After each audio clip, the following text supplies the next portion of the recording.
So Donald Trump is on the line. I mean, we know him as the man behind lots of real estate in Manhattan. And of course, Donald, I understand you were actually a witness to what happened this morning. Well, I have a window that looks directly at the World Trade Center, and I saw this huge explosion. I was with a group of people, and I really couldn't even believe it.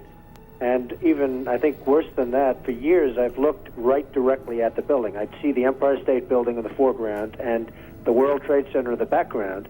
Donald, you're probably the best-known builder, particularly of great buildings in the city.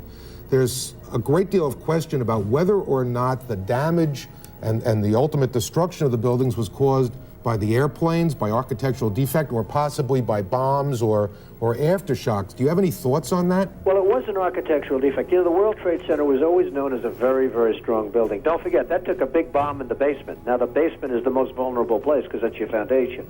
And it withstood that. And I got to see that area about 3 or 4 days after it took place because one of my structural engineers actually took me for a tour because he did the building. And I said, I can't believe it. The building was standing solid and half of the columns were blown out. I mean, so this was an unbelievably powerful building.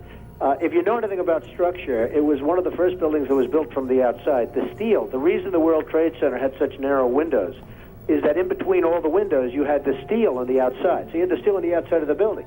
That's why when I first looked, and you had big, heavy I-beams, when I first looked at it, I couldn't believe it because there was a hole in the steel. And this is steel that was, you remember the width of the windows in the World Trade Center, folks. I think you know, if you were ever up there, they were quite narrow. And in between was this heavy steel. I said, how could a plane, even a 767 or 747 or whatever it might have been, how could it possibly go through the steel?